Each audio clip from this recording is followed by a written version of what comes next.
Hello, नमस्कार दोस्तों। Star Navodaya classes आप सभी का एक बार फिर स्वागत करता है। आज हम अपनी उसी कड़ी में आगे बढ़ते हैं। अभी हमें जाना था आयत और वर्ग। आज हम जानेंगे, पहचानेंगे किसको? त्रिभुज को। क्योंकि त्रिभुज से 2 या 3 क्वेश्चन हर पेपर में आपको मिल ही जाते हैं। कभी कभी थोड़ा सा कठिन सवाल आता है, कभी कभी सरल सवाल आता है, लेकिन किसी भी पेपर में अगर आप कंपटीशन की तैयारी कर रहे हैं तो कोई ना कोई क्वेश्चन आपको त्रिभुज से जरूर मिलेगा। ठीक है, तो आज हमारा जो टॉपिक है वो क्या है? त्रिभुज।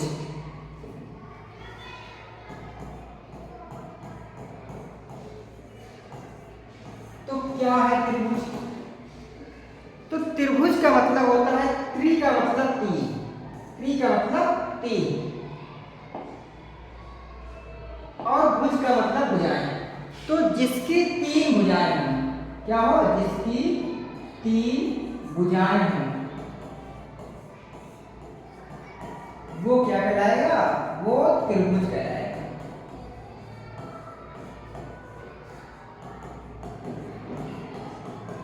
ठीक है, यदि किसी की 3 भुजाएं हैं और वो क्या कहलाएगा? त्रिभुज कहलाएगा। लेकिन सिर्फ 3 भुजा है और वो बंद नहीं है, ओपन है। मान लेते जैसे ये, अब इसकी हम एक भुजा बना देते हैं। अब इसमें भी 3 भुजाएं हैं लेकिन ये त्रिभुज नहीं है। 3 भुजाओं से मिलकर बने लेकिन बंद आकृति हो। कैसी आकृति हो? बंद आकृति हो। जैसे कि ये आपकी बंद आकृति, जिसे इंग्लिश में कहते हैं क्लोज फिगर हो या बंद आकृति हो, उसे हम क्या कहेंगे? त्रिभुज। क्या कहते हैं? त्रिभुज। ठीक है, तो अब जानते हैं त्रिभुज के बारे में कि क्या क्या इसमें इंपॉर्टेंट है। तो पहला जो हमारा पॉइंट है वो तो ये है कि त्रिभुज की 3 भुजाएं होती हैं। 3 भुजाएं होती। दूसरा है आपका 3 भुजाएं होंगी और ये 3 जगह से कनेक्ट होगा, 1 2 3। तो 3 कोण होते हैं। 3 क्या होते हैं? 3 कोण होते हैं। ठीक है, और इसके बाद आपका तो 3 भुजाएं होती हैं, 3 कोण होते हैं और 3 वर्टेक्स होते हैं। तो 3 सिरा होते हैं। क्या होते हैं? सिरा। इसी को बोलते हैं वर्टेक्स होते हैं। ठीक है, तो ये सारी चीजें 3 होती हैं। इनसे बनकर मिलकर बनता है एक त्रिभुज। क्या बनता है? एक त्रिभुज। तो ये आपका हो गया एक त्रिभुज। तो ये आपका ए बी सी। तो एक तो ये 1 2 3, ये क्या होगा? कोण। ठीक है, सिरा कौन कौन से हो गए? 1 ए बी सी, 3 क्या हो गए? सिरा। और 1 2 3, 3 क्या हो गई? भुजाएं। ठीक है, ये आपका हो गया त्रिभुज। अब वो त्रिभुज में आपको कैसे वो करता है, परेशान करता है, आपको ये भी जानने की जरूरत है। तो सबसे पहले हम बात करते हैं कि जब ये इतनी सारी चीजें हो गई तो ये त्रिभुज का बिल्कुल बेसिक कॉन्सेप्ट है। इसके बाद हम बात करेंगे कि जो त्रिभुज में कोण बने होते हैं, त्रिभुज में जो कोण बने होते हैं उनका वो कितने के होते हैं। क्या त्रिभुज के सभी कोण बराबर होते हैं? नहीं होते हैं? ये सब समझने की कोशिश करेंगे। तो जो आपके त्रिभुज के कोण होते हैं तो उनका योग, त्रिभुज के सभी कोणों का योग कितना होता है? 180 डिग्री होता। ठीक है, कितना होता है? 180 डिग्री होता है। ठीक है, अब इसमें 3 प्रकार के कोण, 3 कोण होते हैं, ए बी सी। तो ये ए बी सी, तो जो आपका a प्लस बी प्लस सी होता है कितना होता है? 180। तो त्रिभुज के सभी तीनों कोणों का योग कितना होता है? 180। ठीक है, ये बात क्लियर आ गई। अब त्रिभुज को दो भागों में बांटा गया है। कितने भागों में बांटा गया है? दो भागों में। एक तो कोण के आधार पे, किस आधार पे? कोण के आधार पे, और दूसरा कैसा? भुजाओं के आधार पे। तो पहले हम बात कर लेते हैं कोण के आधार पे। तो पहले हम बात करते हैं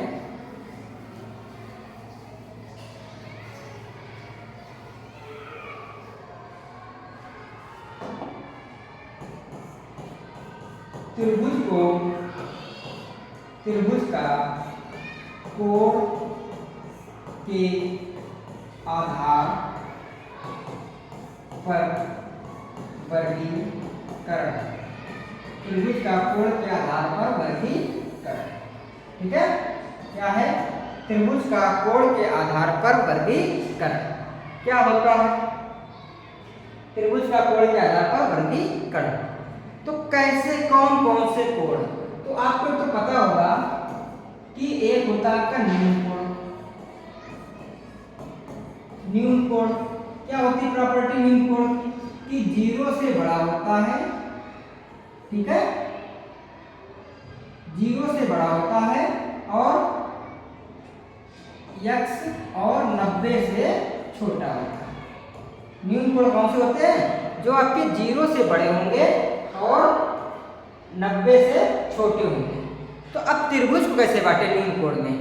तो यदि किसी त्रिभुज के सभी कोण, तीनों कोण न्यून कोण है, तो वह त्रिभुज न्यून कोण त्रिभुज कहलाता है। जैसे कि मान लो मैंने एक त्रिभुज बनाया, तो ये हो गया 89। ठीक है, ये हो गया आपका 60 और ये हो गया आपका 31। तो इसमें आप देखेंगे कि इसके सभी कोण न्यून कोण है। तो फिर ये क्या कहलाएगा? आपका न्यून कोण त्रिभुज। क्या कहलाएगा? न्यून कोण त्रिभुज। ठीक है, यह क्या कहलाएगा? न्यून कोण त्रिभुज। इतनी बात क्लियर कि अगर ये कोई त्रिभुज है तो ये क्या कहलाएगा? न्यून कोण त्रिभुज। यहाँ तक कोई दिक्कत नहीं। अब दूसरे प्रकार का जो हमारा त्रिभुज है वो क्या होता है? तो न्यून कोण के बाद हम कोण में आगे बढ़ते हैं तो हमें मिलता है समकोण। क्या मिलता है? समकोण। तो क्या होता है समकोण? जिस कोण का मान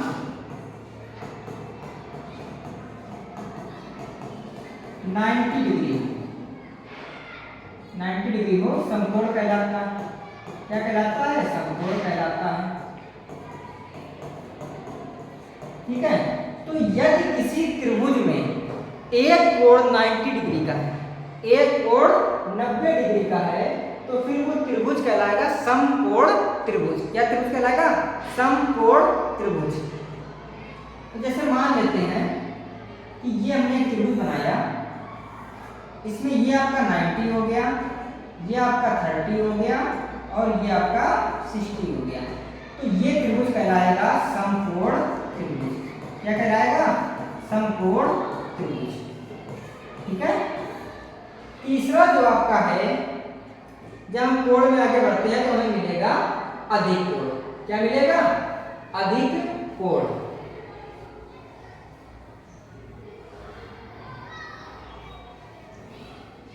तीसरा जो हमें मिलता है वो मिलता है अधिक कोण। क्या मिलता है? अधिक कोण। ठीक है, तो जो आपका 90 से बड़ा हो और 180 से छोटा, कितनी छोटा हो? 90 से बड़ा हो और 180 से छोटा हो, तो क्या कहलाता है? अधिक कोण। अब अगर किसी त्रिभुज में एक कोण अधिक कोण है, एक कोण कैसा है? अधिक कोण है, तो वो त्रिभुज कैसा कहलाएगा? अधिक कोण त्रिभुज कहलाएगा। एग्जाम्पल के लिए इससे हम चलते हैं। ठीक है, तो ये हमारा 120 हो गया, ये हमारा 30 हो गया और ये भी हमारा 30 हो गया। ठीक है, तो अब देखो ये वाला जो कोण है ये कैसा है? अधिक कोण। तो ये त्रिभुज कहलाएगा अधिक कोण क्या कहलाएगा? अधिक कोण त्रिभुज। ठीक है, ये हमारा कहलाएगा अधिक कोण त्रिभुज। ठीक है, यहाँ तक बात क्लियर एकदम। तो ये आपका तीसरे प्रकार का हो गया। तो ये आपके कोण के आधार पे आपके त्रिभुज का वर्गीकरण किया गया। अब हम चलते हैं भुजाओं के आधार पे त्रिभुज का वर्गीकरण। इसके आधार पे, भुजाओं के आधार पे त्रिभुज का वर्गीकरण।